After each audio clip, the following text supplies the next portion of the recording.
Peace, family. You tapped into the DOATBM. Don't forget to like, share, and subscribe for more content and updates. This one's so groovy, baby.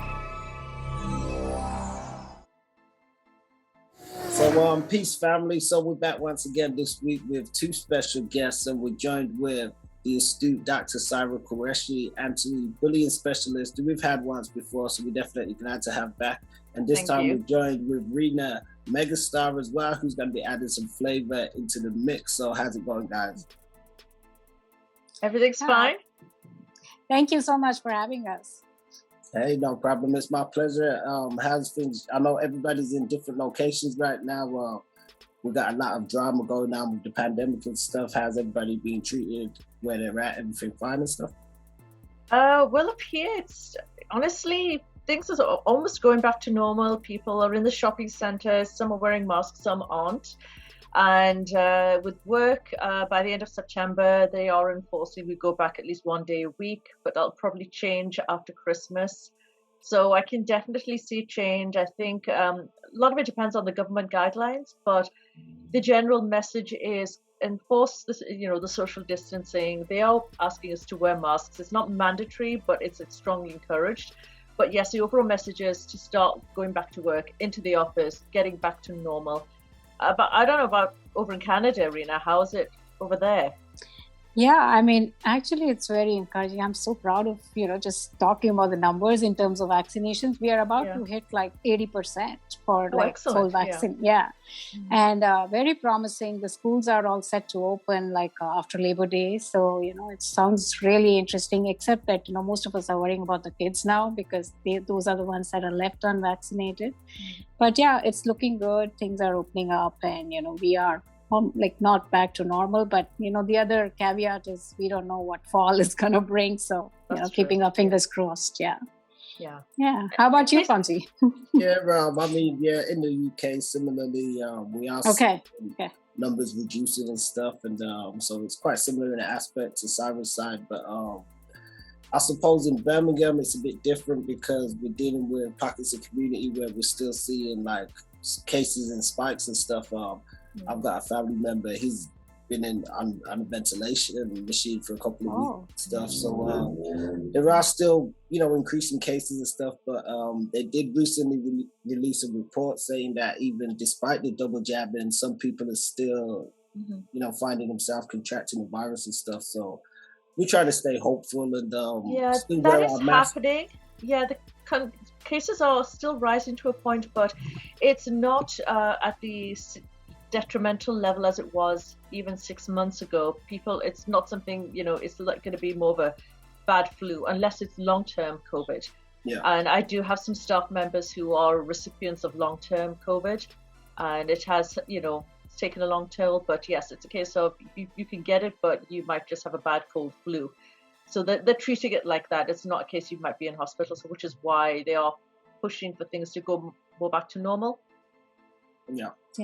Something we're definitely hoping for. In the meantime, it's definitely been good that a lot of us have been able to connect via mediums like this and Zoom, a huge increase.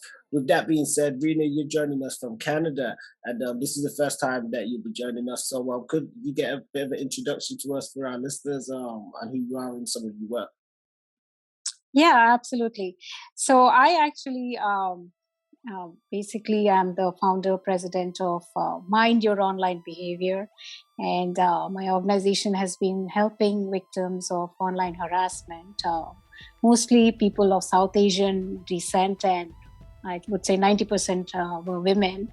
And, my background in public policy kind of helped, develop this initiative, just thinking about, how social norming has such a powerful role in regulating all of our behaviors in social settings. So, I was trying to use that same concept, even though you don't see people online, but, your followers are, kind of a community. And if you do highlight those issues, you can actually use some of those same concepts online as well. So, in that same sense, when we were exploring some of the victims and the issues that they were facing, we did learn a lot about what makes some people vulnerable. So I'm still ongoing on that aspect, and then landed into this whole area of learning about personality disorders. And, very, very grateful to Sairah, to bring up this initiative, and just working on it and hoping to expand more and more awareness about personality disorders and, how to keep yourself safe online and offline. Yeah. Okay. Thank you. Yeah. It sounds good. And one of the things that you mentioned would just be personality disorders. And I guess that tying in with the online world, we see nowadays quite a bit more information being put out there about narcissistic behavior, narcissism as a personality disorder and stuff too, which is, one of the things that leads to this conversation. Sairah definitely has done great work with anti-bullying work, but lending that voice to victims of narcissistic abuse and stuff as well, and seeing how that can play out online and in social media and stuff like that as well. So I'm looking forward to getting into this conversation, but like I aforementioned earlier, not just looking at narcissism from one aspect, but just seeing where it can affect us in other ways, sometimes in the workforce, sometimes in the family home and stuff like that as well. So to start with then, I guess as a personality disorder, let me see if I can pull up this screen share. I want to try and be a bit fancy. Oh, okay. You're going to enlarge us, right? I'll try. You've got a presentation. That is fancy. Well, it's just off Google. It's a bit of an overview which says, I've never actually shared. I have on Teams, but I've never shared a screen with Zoom.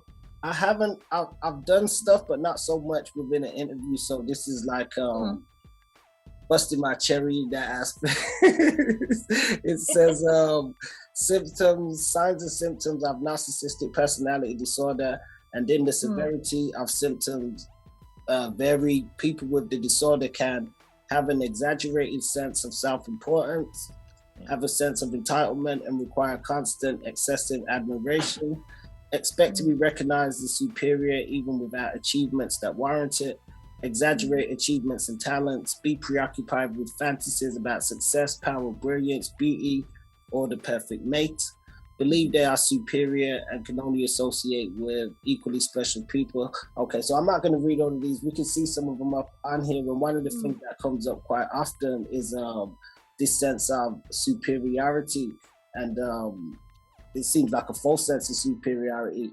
Absolutely. In you guys' experiences, do you think that this list looks sort of accurate to what you've encountered in your studies? It definitely looks accurate, but it's missing one very, very important trait, which I would say is key to all forms of borderline personalities and narcissistic personalities, whether it's overt, covert. It's the pathological lying. I don't see it on the list, and that is one of the key traits I personally have understood now when looking for what you call the red flags is the pathological lying. Yeah. And I'm surprised that they've actually missed this from the list, to be honest. Right. Yeah, you're right. They are also very greedy, not necessarily for money, but power, but it's a mixture. You are going to find the narcissist in all fields. They're not just in the entertainment world. They reside a lot in charity work, domestic violence, child counseling, areas where they could be seen as a hero, Yeah, absolutely. But they're everywhere. Yeah. And I just want to sort of get at the root of, why they have to behave in all these, kind of traits appear. Sometimes we all say parenting is not a science, right? It's kind of, you have some thoughts and you kind of use a knowledge from your own culture or your parents and stuff. Parenting and things that can actually go wrong with parenting is actually a major factor driving development of narcissistic personality disorder, right? So some of it is genetics, but the more I'm reading and listening to experts, sounds like they are bringing it back to parenting. And if you think about normal, what would be a normal, healthy parenting, the child actually kind of needs to be seen, heard, and valued like all of us, right? So even like if they're small babies, They need that touch. They need that connection. They need the acknowledgement that they are being seen. And sometimes in families, parents could be busy, or narcissists themselves, they sort of just tend to ignore, neglect, or even in some families, kids are abused. And what happens then is their child's beliefs and feelings and thoughts and all of this as they're growing up, it's not mirrored back to them, right? So they kind of don't develop that sense of self. What are they all about? And as they grow up, because all of us have to survive in the world, they develop like a false self, right? I am, maybe they are good at school, so this is all they are. If I'm good at getting grades, or I'm good looking, so that is all. They don't develop sense of who they truly are in their innermost core. And to keep that persona going, then that's how these are defense mechanisms. Basically, the sense of superiority is just showing off, and then the aggression, or just superficiality. And the thing you mentioned about lying, that's missing on the list. I couldn't read the whole thing, but empathy is the big one, which is kind of a giveaway, right? They can't really step into another person's shoes to understand their hurt, their feeling, their pain. Sairah keeps saying they don't have like a sense of accountability or remorse, or they never feel guilty about hurting people. So these are the things that I thought just like go in the background and talk about parenting, because that's somehow drives a lot of our behaviors in adulthood. Like things get hardwired at that age, and that's why we say that they never kind of change, right? They can't really improve. So absolutely. I mean, a person isn't born a narcissist. A person becomes, and it's usually, I would say, 90% of what I've read, I've understood, seen, when I've had workshops prior to the pandemic. It's a condition, something traumatic, or based on certain traumas at a younger age, growing up, and certain developed, a lot of different kind of developments. And one thing that Reena and I have discussed a lot over our Instagram sessions, and I say pretty much all the time, is that the issue of mental health has now become almost a global awareness, especially in the West. And I'm really pleased with that. I love the fact that Prince Harry and William raised great awareness. They both, Harry himself admitted to suffering from mental health. But it's the point that this is such a common and, really disturbing phenomena and condition, but it's not actually classed as part of mental health when it actually is a mental health issue. Oh, yeah. So, and I think if it was, there'd be so much more training around it for people to be able to pick up. Trust me, the amount of specialists who don't understand in law enforcement, and it's something that really does need to be picked up, because the effects of being impacted by narcissists, whether it's a partner, whether it's a co-worker, whether it's a parent, sibling, or in the family, it does have an impact on the person, the victim. And we've also discussed about the victim turning around and thinking, have they become a narcissist? Because when you've been subjected to that kind of treatment for so long, it's like abnormal sometimes becomes a normal. Yeah. Right. Yeah, no, I think definitely some great points. I think, further to what you said earlier, Reena, which I think was excellent about, the parenting and stuff, I think definitely something that should always be highlighted, because when we're younger, that especially in those formative ages and stuff, that's when those experiences that happen, ultimately shape how we think and how we look at things in our outlook. It made me think of a lot of Caribbean family households. We often used to hear them say, children should be seen and not heard, stuff like that. And, certain mindsets and modalities. And sometimes, as you said, there's different reasons to why it could be, people are just busy and have certain type of lifestyles that doesn't afford them to give a certain amount of time to their children in some aspects. But ultimately, we know that people go through things, children included, and we need time to process things in our mind, and especially when it's things that I guess happen emotionally. And Sairah, you made a great point about trauma and stuff, because in those traumatic and emotional circumstances that some people may have faced when they were younger, and not having the right type of support or stuff there to deal with it, and they've come up with their own sort of way of dealing with it in their own minds. It's like a child that learns if they lie, they can get attention, or if they act a certain way, they can kind of elicit a certain response and stuff like that. So sometimes these are things that they then continue to do, and it shows out in their personality. You made a great point as well, Sairah, about I think just education and stuff being needed to be made, because even in modern society, as you said, mental health has become a bit more made aware. When we think on a public scale, we've recently seen even Olympians and stuff pull out from huge tournaments and cite it to mental health, much to the chagrin of some people, but at the same time it's still left awareness where people can say, you know what, I need to put my health first, and there's not an issue with that, or there's not an issue with identifying that something may not be right or connecting in my thinking. But when you look at narcissistic abuse, which is something that I know you've worked with victims and stuff, how hard is it then for them to tell somebody, I've been the victim of this, I guess, sort or form of abuse, and how it's affected them mentally? And as you said, if people going to see that as, oh, it's just something simple, or it's not that big of a deal, or without understanding it, because there's not enough I guess teaching around the area. It's because the damage is done on the inside and not on the outside, and that's what people fail to see. Another thing is with the narcissists, they as they grow older, they become master manipulators in especially becoming the victim themselves and twisting a very simple situation and making it super complex, that it leaves everybody with a state of confusion, and somebody who clearly is equipped with the tools to know and understand and recognize a narcissist is just going to either feed into their hands and recognize them as the victim, or they're going to be sucked into a really bad, very long relationship as well. And even a year with a narc is enough to screw you up, quite frankly, because you become, things do change. And I'm even seeing it in, certain workplace atmosphere as well. For security reasons, I can't really divulge it much of him, but I'm beginning to see it, and it's something that shocked me. And I'm somebody who's been studying it quite a lot over the last 4 years. I'm like, how come I didn't pick up the signs, signals? And then it's just, obviously it's about getting to know, and I just think it's a topic that needs to be talked about on a much stronger level on mainstream media. It is touched upon, but I don't know why. It's like bullying. It took a long time for that to become, a global, I would say, or even on the international Western front awareness, until young people started committing suicide.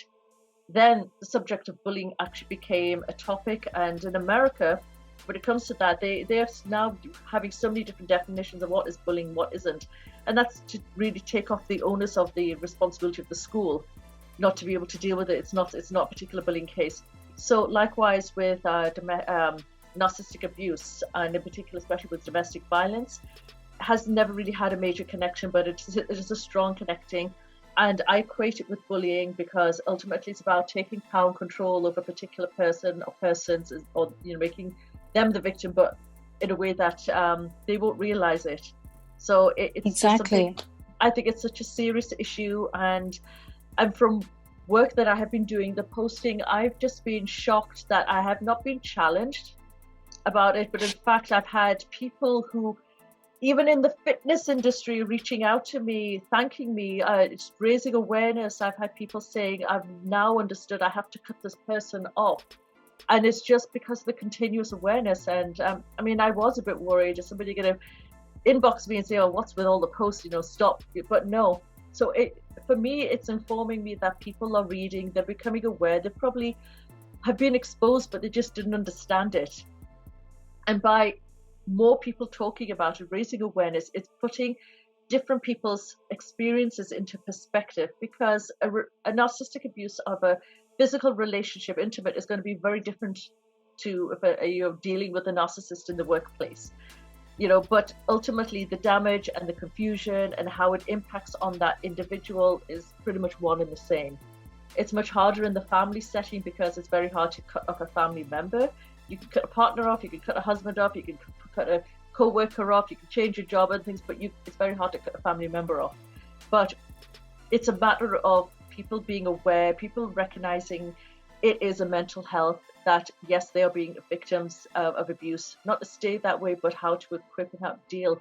And this is something that Reena and I have tried to do, and hopefully we've done is enough over the last several weeks. Try to implement, and it's been amazing that I've not had much response in terms of people commenting, only a little bit. People wanted to come forward.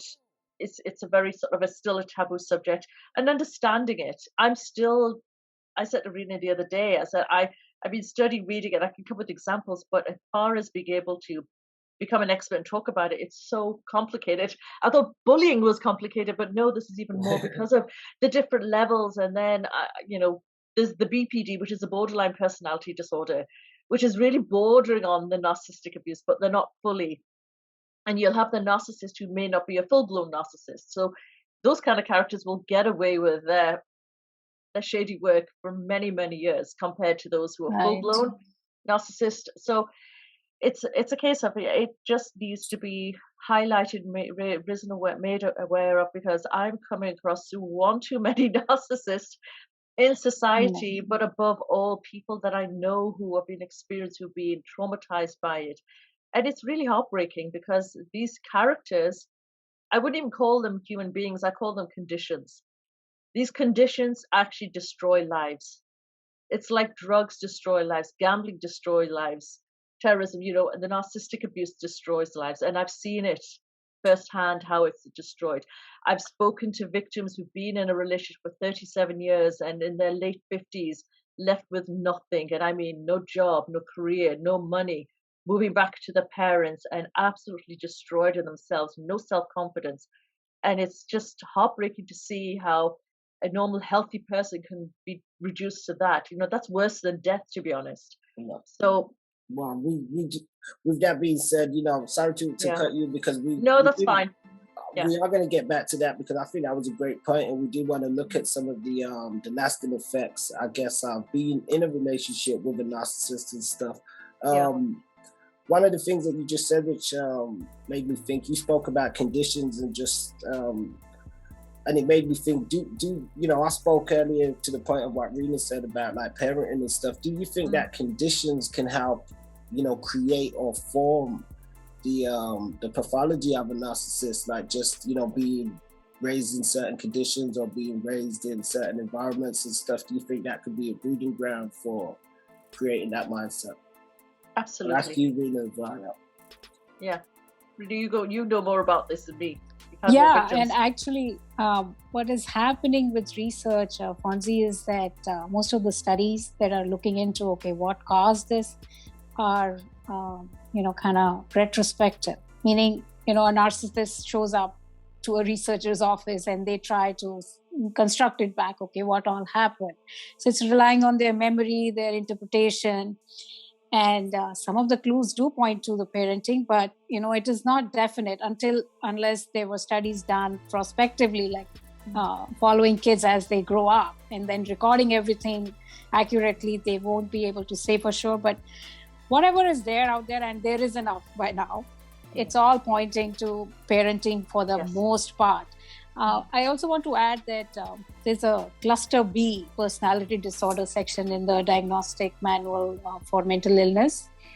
And there are others like the psychopathy that a lot of us have heard about in the movies, and sometimes we see in the crime dramas on screen. And then BPD, Sairah mentioned. There are another category, sociopaths. They are all kind of closely linked, and sometimes these pathologies actually coexist. They can be comorbid, like the term says. And, the traits can also overlap. So only a clinician can actually accurately diagnose. But what I'm understanding is that psychopathy and sociopathy still have some roots in genetics, but narcissism, for the most part, is due to parenting. That's what I understood so far, but the research is ongoing, and I'm sure there'll be more coming, given that we are seeing it all around us. And Sairah also mentioned, and I just want to add to that, that the condition is actually on a spectrum, right? So some of the traits that Fonzie, you had on screen, sometimes, you can look at it and say, hey, I did behave like that in that particular setting or with that particular person, but that doesn't really make you like a narcissist. Like, doesn't make you, like with the disorder, right? You could still have some traits, and all of us do, right? At some point, you can a situation like can bring you to exhibit those kind of behaviors, but the person with the disorder also has all of the other what do I say, like the manipulative techniques that me and Sairah call it the tools of the narcissist, like the gaslight behavior, the triangulation, playing people against each other, just flying kind of monkeys. Messing. The flying monkeys. Yes, I love that word. Smear campaign. Yes. Well, I think just to definitely touch in on that, because that's one of the things that definitely has been great about some of the stuff you guys have shared, and namely Sairah and stuff, because it's that additional bit of information that ties in. Because as you said, you can read some of the other stuff, and for the most part, it's not to say anybody can take a few things and say, it's sort of like looking at a synopsis of something online and saying, do I have this disorder because it says X, Y, and Z, and you're looking at the list and you may have some of those things, but it doesn't mean that you have that same condition.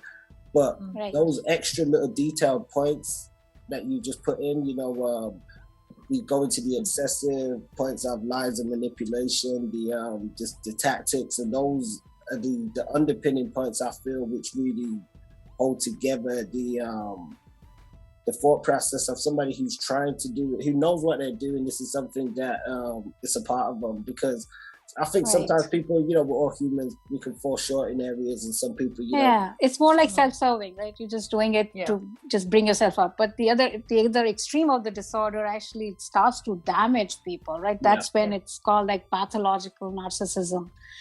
So Well, I think in my own experience, I've come across people like that where that is their it took me a while to realize it, but their sole goal and purpose, in a sense, is to cause as much damage and sort of destruction and stuff as they can. They have a spiteful sort of nature to them. Absolutely, and no disrespect, but unfortunately, Fonzie, I've come across a lot of narcs in the entertainment industry in the US and the UK. Oh yeah, and I think it's something about having that power where you've got the communication, a wider audience. You get that sense of recognition, so that really feeds the insecurity, and where the twisting and gaslighting and getting the flying monkeys. So I see a lot of it in the entertainment industry. Oh yeah, no, definitely. I think, do you feel as though, in your experience or your studies, that narcissists go into certain types of vocations, or because some people say they feel people in high power positions, sometimes even presidents or certain companies and fields of industries, a lot of people running them have narcissistic tendencies, traits. I think a lot of it depends on what type of a narc. If it's an overt, then they're going to really enjoy being in the media. Right. And I was thinking of the same thing, Sairah, that when we actually try to distinguish between the two types of narcissism, the grandiose and the vulnerable narcissism. So the grandiose are the ones that's Donald Trump. One example would be that, like the politicians and your CEOs of the companies. So apparently when people went back and looked at the financial crisis in 2008, they did kind of track it down to some of these people, because that's exactly what they were doing, right? They were playing with people's finances, not understanding how much risk they were taking on. And so typically they would be found in those positions, the people who are like overtly narcissistic. But the covert ones are the hidden ones, right? They don't like too much limelight. You would not even find them at the top, but they like to hide in the power structure somewhere and still have that control, like talking specifically of workplaces. So still have that control and that, thing of, manipulating and exercising their, mind games and stuff. But like the two different types will behave very differently, right? And absolutely. I agree that entertainment would be one, and And Sairah would have more examples. Yes, I do. One thing I would actually also point out the difference between the overt and the covert. The overt tend to do everything themselves, which is why it's easier to spot a narc amongst the overt. But the covert is so much harder, so much more contrived. They are so calm and cool as a cucumber, and they will get their work done, but they won't do it themselves. They will find a way to get the flying monkeys to do the dirty work for them. So they still come up looking as, crystal clear. Yeah. And I think that's more damaging than the overt. The overt, you sort of, after a period of time, you get to understand that something's not quite right. Then you talk with a couple of people, realize that they're lying, the pathological lying, and then it sets off. Once you start distrusting somebody, you start looking at other things, and then when you learn and understand about the narcissist, and then you realize, okay, really bad. But with the covert, because they are so good at being almost, I wouldn't say almost perfect, but just remaining calm, and even to a point trying to show empathy just to make it's to build up that kind of level of popularity as the nice guy, the nice girl. Yeah. And really their partner will know exactly what they're like, but to the outside world, nice and charming, right. So wonderful, they even come across as being helpful. They will actually do things, but with them, everything has an agenda. Every individual is for some personal use. Yes. Right. Nothing within the narcissistic world, nothing is ever for free. There's an agenda for everything. Yeah, those are very good points, Sairah. I think the grandiose ones don't care a damn what people are saying, thinking about them. They know what they are doing, and they do it openly. The covert ones are actually, the covert ones are the ones that are doing everything right, which is socially correct and appropriate. Mm-hmm. They never deviate from those behaviors, at least publicly. But in private, it's just a totally different person, right? So that's when nobody's looking, that's when their games come out. Yeah. Mm-hmm. Yeah, no, those are some great points. And I mean, in my own experiences, I've had experiences, in the industry dealing with people of both ilk. And in my own personal experiences, I've come across people of both shade as well without having the complete understanding at the time. So there's more that I've learned even myself along the way, with the help of others, and just keeping my head in the game. Because my experience has been with, in a personal relationship was with a covert narcissist. So, one of the things like Sairah was saying, which was definitely a great point, they can be very elusive in one aspect to, what they show to others and stuff as well. I mean, I'm somebody who's usually quite wise and stuff as well, I'd like to think.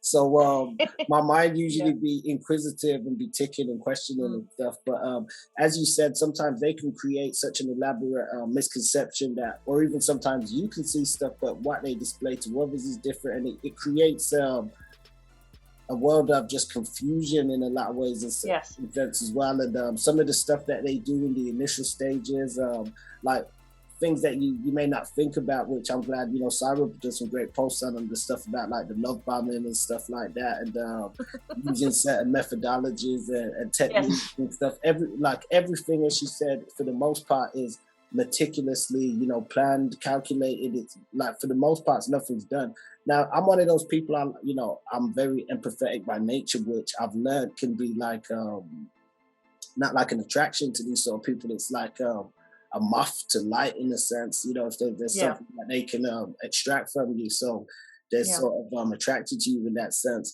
So I think people that are truly empathetic can sometimes succumb to these covert narcissists, which can be quite dangerous if you don't have the tools and even the ability to kind of see what's going on, because you can be left in a state worse for wear afterwards.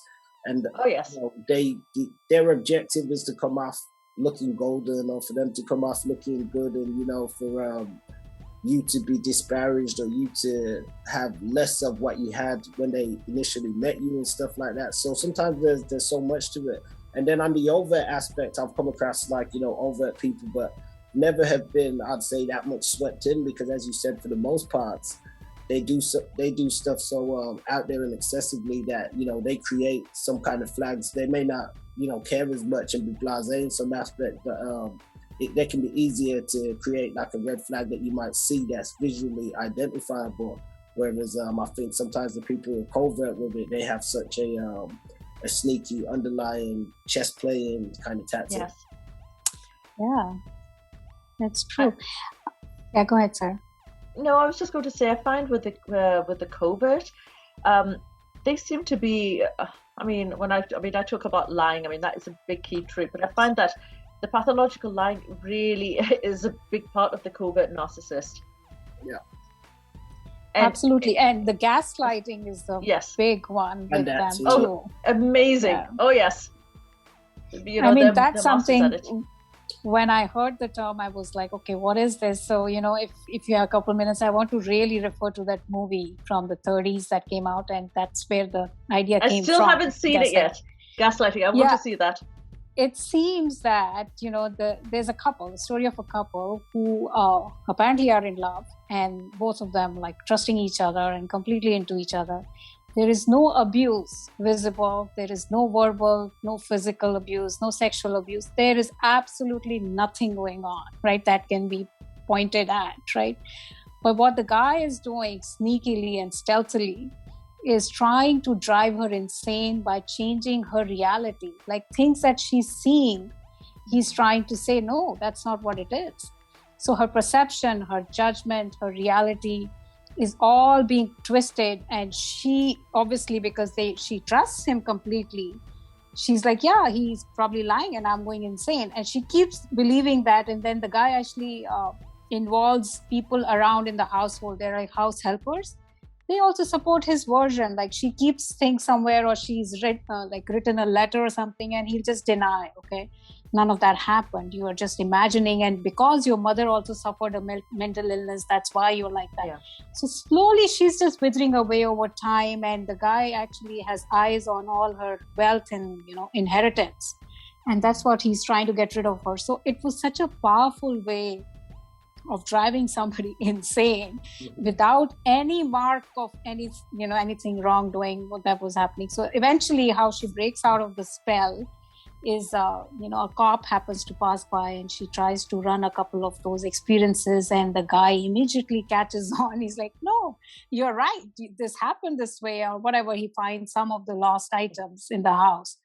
And then she just gives it back to that husband and he goes to jail or whatever. But it was like a very fascinating manipulation of the psychological control.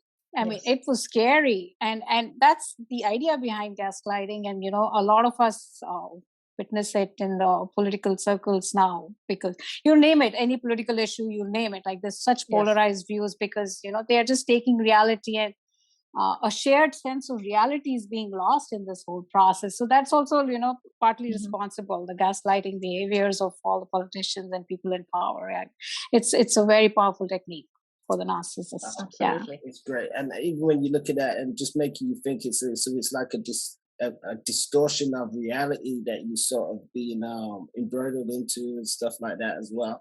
And one of the things to kind of get back to where you was at earlier, Sairah, with just the detrimental effect, or I guess the long-term effect that it can have to somebody afterwards, especially if you've been in a relationship with somebody as such, because even you just mentioning from that movie and stuff, using that as an illustration, but it still shows the example of the lengths that some people will go to, but it doesn't exemplify the debilitating effects that it would have on somebody afterwards that still has to process the time that they've been with that person and stuff, and just the false reality that was projected onto them.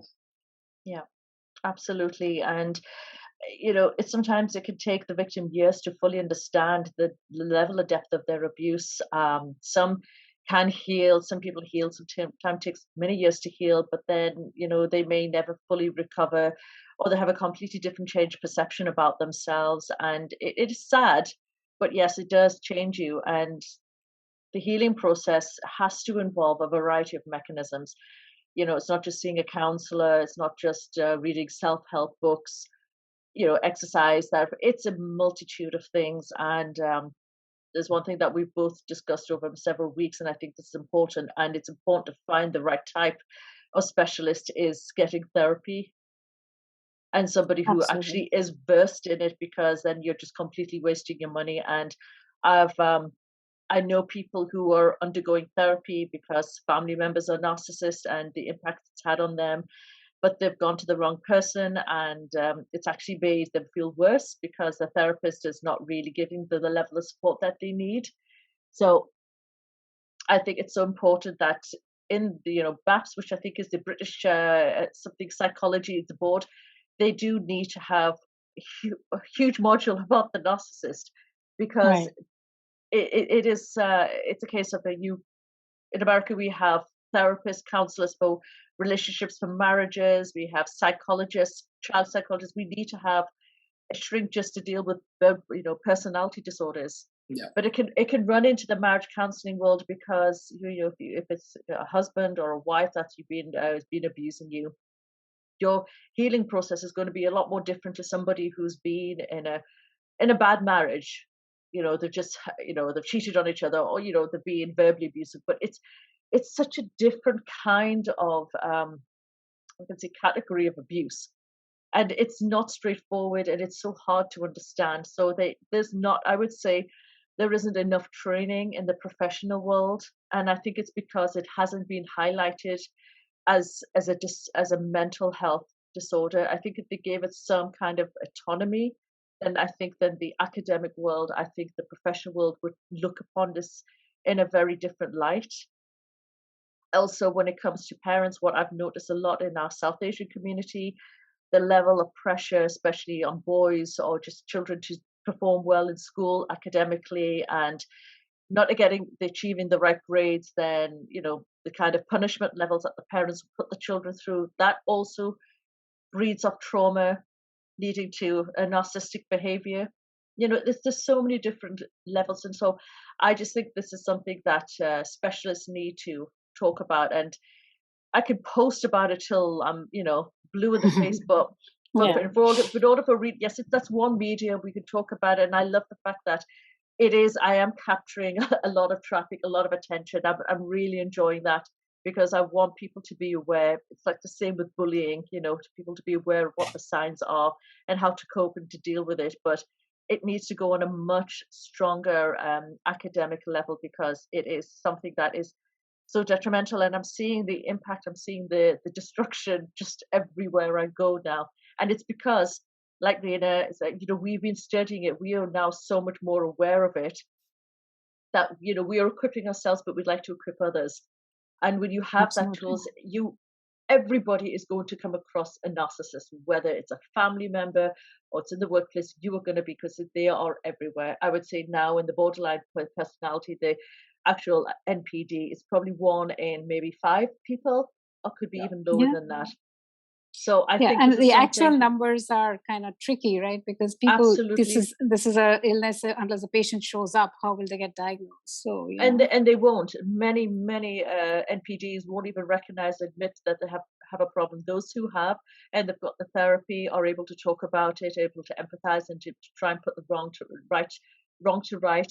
I'm hooked up to several sites on support groups on Instagram and Facebook especially.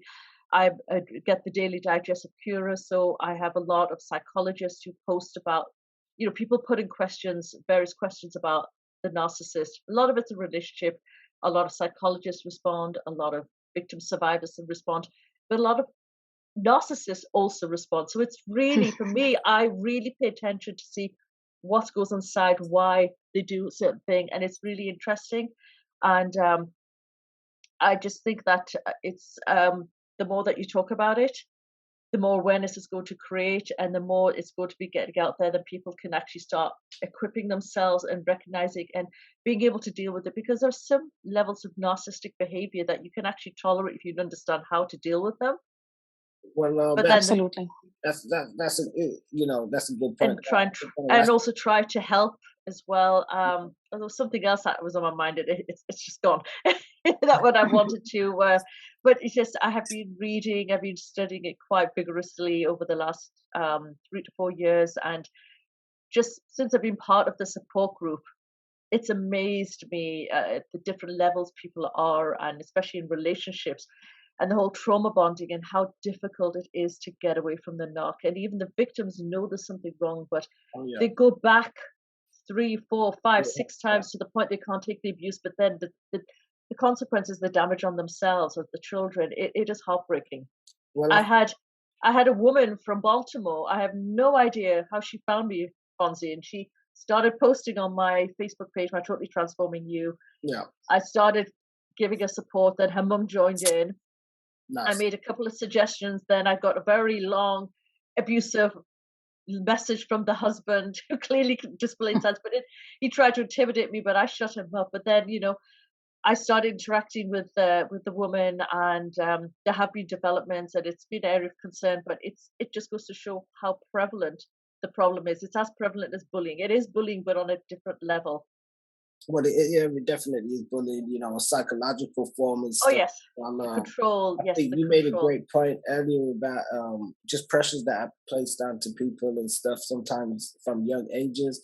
Yes. Not to speak too much in my own circumstance, but in one of my experiences, I know one of the narcissists personally had always spoke about when they was younger and had I think some kind of negative experience with being sent to like after school classes and stuff like that. And but I'd noticed it was always a touchy area to sort of go into and speak on, so I knew there was trauma around that area. But at the same time, I'm not saying that was a source point for their thought process and stuff, but I can see from what you just said as well, it ties in sometimes with that. And I think sometimes even within a lot of communities, even with the Black community, sometimes how people are raised, a certain type of mindset within the household sometimes, which is stemmed out of there's some of the elder community that are very militant in a certain way and stuff as well. And they've got their regimented way of thinking and doing things, and they wouldn't hear otherwise when it comes to you thinking something different.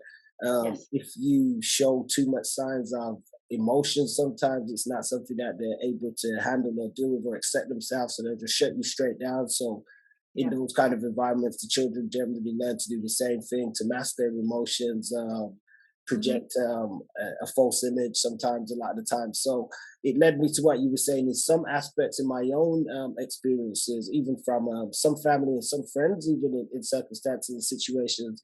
I do believe there are some people that exude these narcissistic qualities and traits, but they're not ultimately trying to be bad people. So you've got some who are they've kind of been reared that way, if that makes sense, and but they kind of need help. They've got a bit, like you were saying, in I think in some kind of way, and then you've got the more malicious types. So it led me to thinking, can some, because I know some people say, you come across narcissistic people, just cut them off. They can't be helped. They don't want to change. They're destructive. But we know we live in a world with loads of different types of people. People go through different stuff. Absolutely. Is there some? Yeah, and I remembered what I was going to say. Okay, I'll let you finish. No, you finish. I was just going to say, is there some change that we see that could some kind of positive for some of them? Because I don't believe all of them. Like I said, some people are afflicted by what they've been through and stuff as well. Yeah, what I was going to say that's actually led to a completely new dynamic of the narcissistic abuse is the online world, particularly through the pandemic. I've researched that online abuse, which includes the domestic violence, has risen by 98%. And I would say the statistic of abuse by narcissists online has risen. This has led to multiple kind of scams. People are being scammed. They're dealing with the narcissist. They've tried to portray to be some celebrity, or even the dating, and they completely enwrap their victim. They're completely love, and they get money, and they just destroy lives just through the online world. But this is something that needs to be quick, because after the pandemic, life is going to be different for all of us. We are going to be probably on a permanent level doing things online. Yeah. We will be returning to the office, but this whole home working, office working pattern is there to stay. A lot of it, the fact that because it's economically is more viable, people have gotten used to being at home, they feel more productive. Children, that there's a whole variety of reasons. It actually even comes under the whole employee reward satisfaction, working from home. But in turn with that, it also gives a mechanism, a tool for abuse in the cyber world. And the narcissist, there's nothing more enticing for the narc than to be able to abuse just behind the keypad, because even the face is not being seen, and just to continue. So there has to be so much more dealt with, and to equip people not to fall for these kind of perpetrators, because they are the malicious. You have face to face, and even if it's you have to be so careful about what you post and your social settings. What I've explained to Reena over the years, whether it comes to a narcissist, whatever kind of relationship, you may have walked away, even if it's a friend, a co-worker, but for them it's never over. They will always have one eye on you, and the social media world is an amazing platform for them to do that. So there just needs to be some level of curriculum to bring into the school field, just to get people to understand the younger, to understand the different nature, and that's just something I think would be incredibly productive for people generally. And with Reena's work, I've lost count the amount of victims that she's come across, especially who have been duped by the narcissist abuse. And what I want to also kind of add here, Sairah and Fonzie, that the dynamic is between two people, right? So always there is a victim vulnerability, and then there is this need for the narc.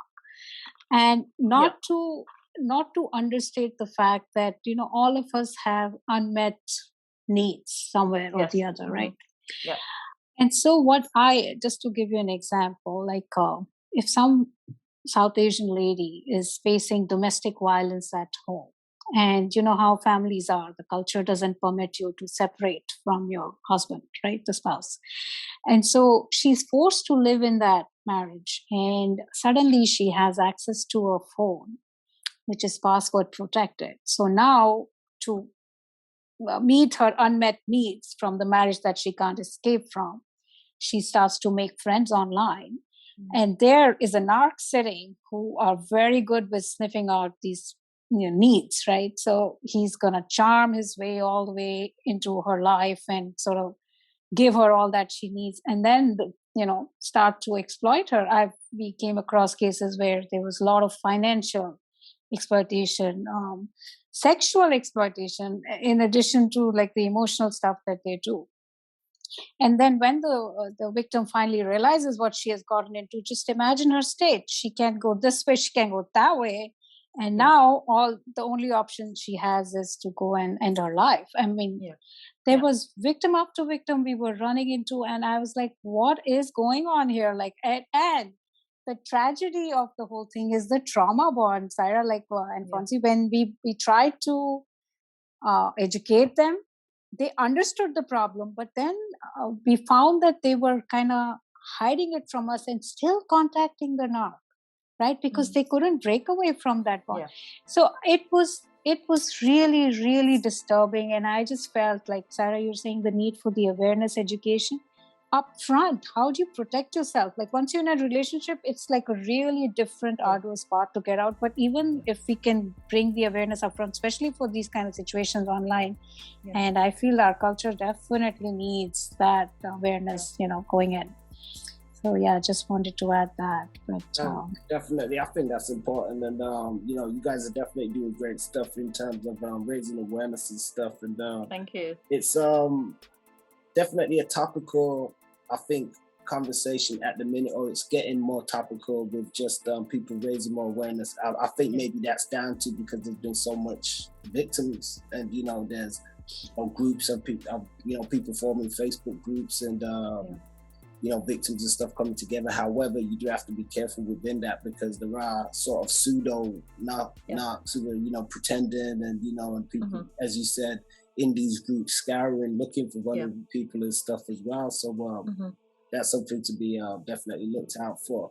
I think lastly, I don't think we covered too much on trauma bonding. Does anybody have any thoughts on that they would like to lend onto just how that sort of forms, or what is trauma bonding for the audience's purpose? Trauma bonding, I think really you're best at discussing the trauma bonding situation.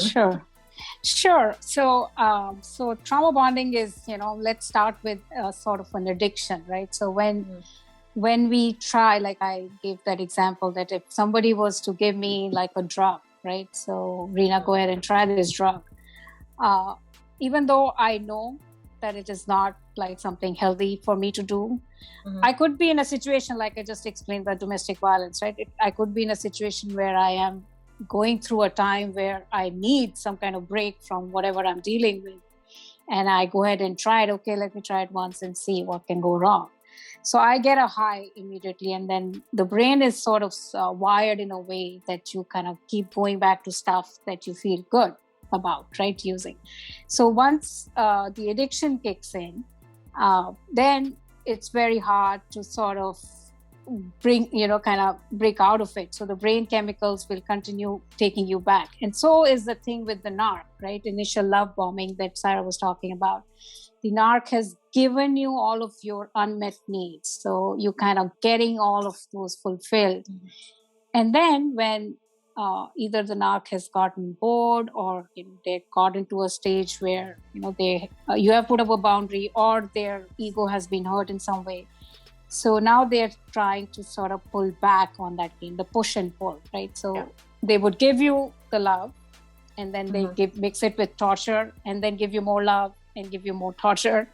So this will mess up your brain chemicals, right? You're now kind of feeling like you're in love and you are hurt, but you are still wanting to go back to the narc, because the narc will make sure that all of your other relationships are sort of taken a back seat. Like the whole dynamic works like that they isolate you from your friends and family. So now you want to go back to the narc to get to soothe yourself. And repeated actions like this, the push and pull will develop like an addiction in your brain, right? So, and that's why it becomes very, very hard. That's what we call as a trauma bond. To break free. It's like an addiction, but in terms of like love and psychology, if you can understand, that's how it works, right? That's a great analogy. So you can actually be, understanding it. I could give you a full lecture on, like I was talking about this lady facing domestic violence and narco. I gave her the information. She educated, she understood. But chemically, she cannot control herself, the urge to go back to the narc, right? And that's a trauma band. So unless you, the brain has to kind of really understand that and practice it. Exactly. So the thing has to be really like done again. And it takes a while to break out of it. Yeah, it does. And the number one pet peeve of a narc is for you to completely cut contact. Because when you block and they don't have access to you, that's true. They don't have access to start messing and rewiring your brain. The trauma bonding, it gets to such a point where it's a normal, average, healthy person, loving family, loving friends, whatever, gets into a relationship, and it's broken down bit by bit to the point where pushed away and then thrown a few little breadcrumbs. Even I was reading, it was one survivor story, and it was actually it stuck with me. And she just sort of like narrated her life of a 20-year marriage, and it got to the point where when her ex used to send her just some smiley emojis, and that would be enough for her to be able to cling on, and you just to remember the good times, which is so short and small between. And ultimately, at the end of all of our sessions, I say, when it comes to a narcissist, you run like the hills, because it's a relationship that cannot work, whatever form it takes place in, whether it's a parent, it's a co-worker, it's a sister, brother, cousin, friend, boyfriend, girlfriend, husband, wife, whichever relationship, it cannot work.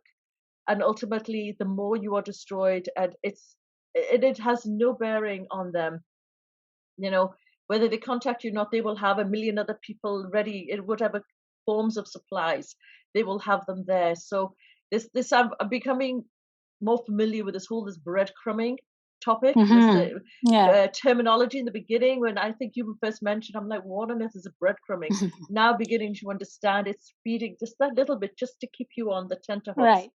And it's horrible because the victim, until they really break up that cycle, is going to end up going from one narc relationship to another. It's like a domino effect. Right. And interestingly, Sairah, you and I have also explored this, how the narc understands the psychology and all of that. Like, I'm basically learning through neuroscience and, listening to all the experts.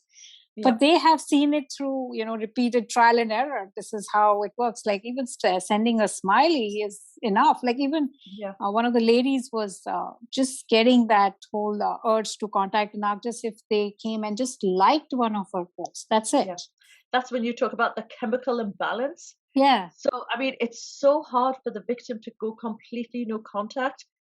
Posts that I'm reading, it's been 6 weeks, it's been 3 months, and I worry about the 6 weeks up until 6 months, because that's a danger zone. They're going to go back.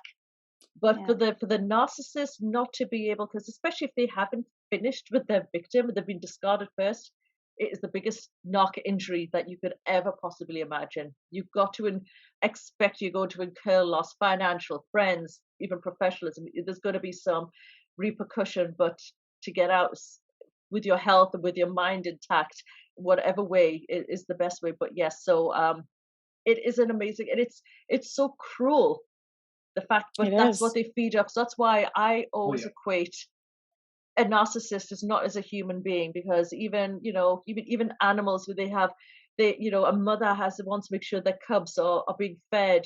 My dogs would fight with each other.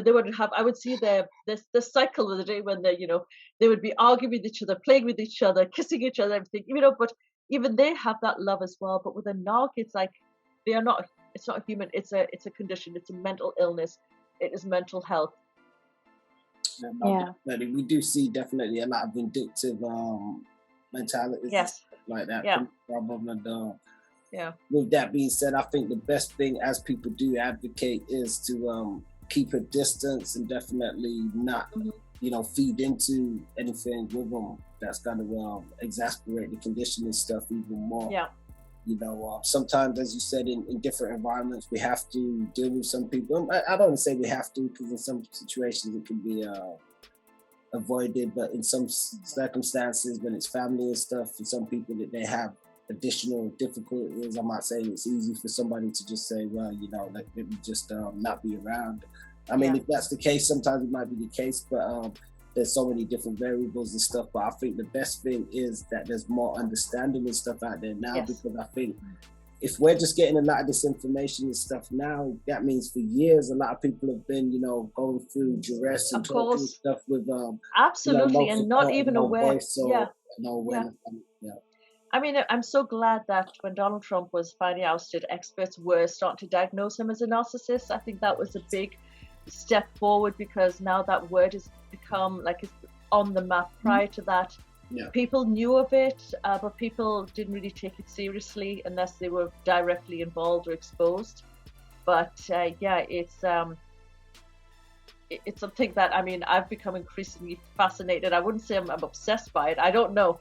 I have audiobooks, things, but yes, it does really fascinate me, and the depth and level that they go to, and I just want to know and understand more to help people, to help myself, protect myself. We all need to protect one another, and be able to, within the first couple of meetings of somebody new, be able to see those red flags, and then you will know pretty much what to do. Yeah, definitely. I think, great points. With that being said, we're gonna, wind down and stuff. You just mentioned protection and stuff like that. What advice, I guess, would you advocate for listeners, for young people and this stuff like that? Ultimately, if something, especially when it comes to a relationship, if it's moving too fast, I love you, I can't be without you, within 3 days or a week of the relationship, that's a big red flag. Get to know the person, check them out, even if it's a friend, to make sure what they're saying to you, that they're actually telling the truth. That's another red flag. Ultimately, if something seems too good to be true, then more than likely it is too good to be true. Usually is. Right. Yeah. I'll add a couple things there, Sairah. Please do. In terms of, excellent, you said that anything moving too fast is a red flag. The intensity also, if somebody is trying to expect, responses to their text messages within 2 minutes or 5 minutes, and then getting angry if you don't, that's a big red flag. If somebody's trying to isolate you or put negative thoughts about your friends and family, as they are taking more and more of your time in a relationship, that's also a red flag. So to all the young people specifically, learn the signs and the difference between what love is and what control is. There's tremendous amount of literature and even TED Talks, if somebody wants to look up and look at that. And put the boundaries, have the boundaries as well. Have the boundaries. And then the other thing is, we've talked about, if we do have somebody in our lives that we can't completely cut out, the technique that Dr. Ramani, she's a very famous clinical psychologist, she talks about is deep, right? So anybody who you still have to deal with, keep your responses short, do not defend, do not engage, do not explain, and whatever they say, do not personalize, right? So you kind of listen from one ear, let this go. No emotional responses. You can still kind of just hang around, because some cultures it's not easy to just completely cut out people from your life. So a practical way of handling these people. Absolutely. And don't even try to make sense of the narcissist. Absolutely. Because they don't make sense. And if you do, it'll drive you crazy. That's as simple as that. So yes, definitely keeping those boundaries, especially when it comes to a relationship, even if you have created new female friend or male friend, and they're consuming all of your time, that you're beginning, your other friends are like, hey, I haven't heard from you in a long time, that's also a red flag. Also, not openly and so quickly sharing all aspects of your life. And I'm bad at that. I'm a very, very open, straightforward person. I'm very trusting, but I'm understanding. I mean, yes, there's some people who, my sixth sense is pretty strong, but I think it's just living up in the Northeast. Most people are so nice up here anyway. That makes us more vulnerable to being so trusting. It's like, don't reveal various personal things about yourself so soon to a new person, because even whatever level you get to, you don't know how later they may turn that against you. They may even know somebody who's a narc who's trying to, there's just so many things. It's just so important to have, keep some things to yourself, that, yes, be a little open, but share what you would feel safe with sharing, that it won't come back to bite you 5-6 months down the line. And on social media, oh my God, just really be careful what you post. Try and post, think of, and I'm glad that more and more employers are starting to look at candidates' social media pages. Think whatever you're going to post, a prospective job employer may be looking. So that will make you think, okay, I'm not going to do this. I'm not going to talk about that. And just think of the predators, online predators. So, if you want to keep your children safe from the sexual predators, it's just think of it the same way. Just really be careful what you post online. A lot of people still post so many things openly, and I'm like, well, I've really changed how I post online. In fact, my Facebook page has become very boring, and that's fine with me. I focus more on the coaching and on the narcissistic work, because I know that there are a lot of fake accounts there, and you can't control what you can't control. Don't worry about, but control what you can, and just keep yourself safe on all terms now, especially when it comes to the narcissist. Definitely, we say definitely great advice and stuff like that. Do you guys have any website information and stuff that you want to plug, or? She has got a list of specialists, which I still haven't posted on Instagram. This is how busy I've been. If you guys anything you want to send, I could always put it in the description and stuff like that anyway. Yeah. So, that sounds pretty good. I mean, I definitely appreciate you guys' time and stuff. I've learned so much, and I'm sure the listeners. Thank you. I will have you guys, I was going to say, back at some point to expound more, because there's so much that we didn't touch on and stuff as well, even to some of the more dangerous aspects of if you cross a knock, or if you sometimes if you upset them. I've seen you speak on it before in the past, Reena, just on how because just in the right way to deal with them sometimes, because they can become very dangerous people and stuff like that as well, vindictive. Absolutely. But that's a conversation for another time. But what was you going to say, Sairah? I was going to say that I'll share my social media information, for the, especially my coaching work pages, Totally Transforming You, the Instagram, Facebook, the Twitter account, so I can share that information. And Reena has her own handles as well. But definitely a list of specialists. There are a variety. I do have them somewhere, and I think that's probably important to share with the listeners, with the viewers. Yeah, that sounds good. So definitely, I appreciate you guys' time. It's been a pleasure and stuff. And thank you. I have to get back to work. Thank you. Thank you for having us. It was really fun. Yes, absolutely. I really enjoyed the dynamic. Appreciate it. No doubt. Thanks a lot, Fancy. So, thank you for stopping by, and much love, and enjoy the rest of you guys' evening. Yeah, thank you. I'm not sure the time in Canada, but 5 hours behind. Afternoon. Afternoon. Afternoon. Yeah. Okay, so everybody take care. All right, take care. Absolutely. Take care. Thanks a lot. Take care. Thank Bye. you. Thank you. Bye, Bye. Bye, guys. Bye. Peace, family. Don't forget to like, share, and subscribe, and check us out on DOATBM. Don't forget to check us out on Facebook for exclusive playlists and social media for all different types of segments and content.